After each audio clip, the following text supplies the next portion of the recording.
husband and I loved each other very much, but just as most couples, we would get into arguments. Our biggest argument always revolved around a single disagreement: children. I wanted children, he did not. As the years passed, I had hoped he would eventually come around and warm up to the idea of having children, but he remained stubborn and wouldn't change his mind. I reminded him that if we waited too much longer we'd never be able to conceive a child of our own, but he didn't seem to care. I even suggested adoption and fostering children, but he wouldn't hear it. "You're not fit to be a mother." His cruel words burned into my memory. I loved him. Why would he say such a thing? I wanted to carry a baby. I wanted to have a life inside of me, a little piece of him inside of me. I love my husband, but he doesn't have the right to keep me from doing this. No one can stop me. I threw my birth control pills away, and I sabotaged his condoms as I prepared to seduce my husband into a frenzy of lovemaking and passion. My husband, who knew I was desperate for the chance to have a life inside of me, discovered my plan and rejected my advances. My own husband said I was crazy, that I was becoming obsessed and losing my mind.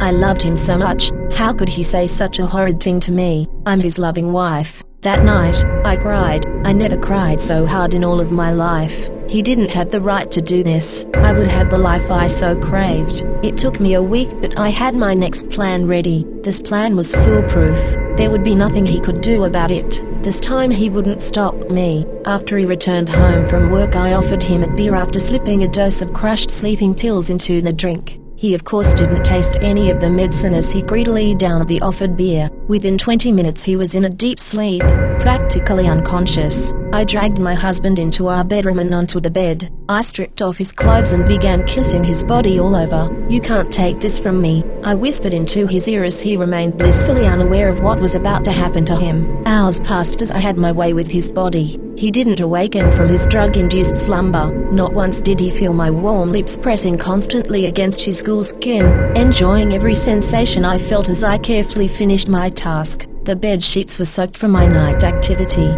but the fluid wasn't sweat, it was blood. My husband's blood. I sat on the floor of the bedroom, my back leaning against the foot of our family bed. I ran my hands lovingly over my tight stomach, thrilled about the life I was now carrying. I wouldn't be able to enjoy the life inside of me for the full 9 months like most women, but the few days I had with it would be the best of my life. It's no easy feat to devour an entire human being in a single night, but it was worth it. I finally have a piece of my husband inside of me.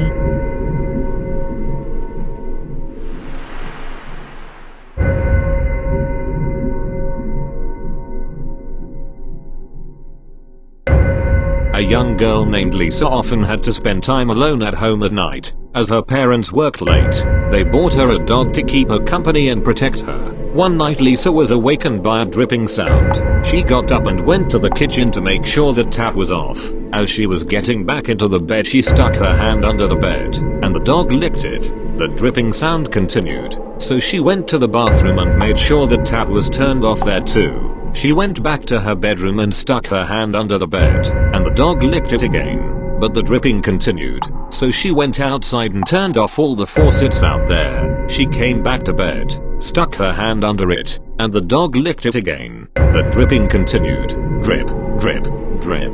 This time she listened and located the source of the dripping. It was coming from her closet. She opened the closet door, and there found her poor dog hanging upside down with its neck cut. Written on the inside of the cupboard was, "Humans can lick too."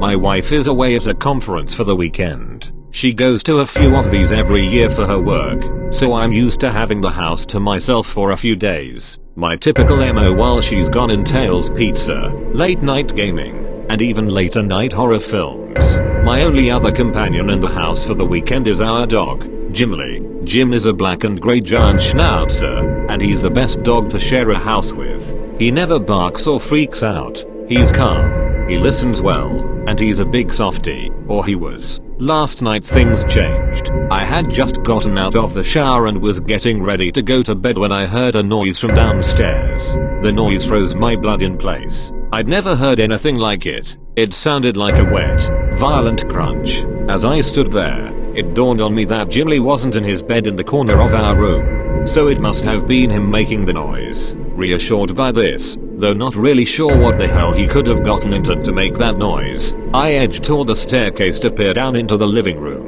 I was relieved to see Jim's silhouette there, at the base of the stairs, looking up at me from the dimly lit entryway. I gave a whistle, my nighttime signal that it's time for bed, and he raised his head, but he didn't move. He usually trots up the stairs immediately after the whistle, but not this time. I called his name, said time for bed Jim, but still he just stood there, head up, paws on the first step, body stretching out of sight behind the banister. That's when I heard the noise again, closer and more disgustingly wet this time. I was pretty freaked out from the scary movie binging, so I just said fuck it and moped back into my room. Told myself it would be fine to laugh about in the morning, but at the time I was way too freaked out, so I went to bed. I heard the crunch once more, but then drifted off to sleep, with the bedroom door firmly locked. This was last night. I just woke up and checked downstairs. I'm going to throw up. Jim is dead. He's in pieces at the bottom of the stairs. His lower half is missing. His upper half, Jesus fucking Christ, it's been hollowed out. The flesh has been ripped out. His whole upper body is missing its insides. It's just skin and fur. I think whatever the fuck did this was wearing him on the stairs last night.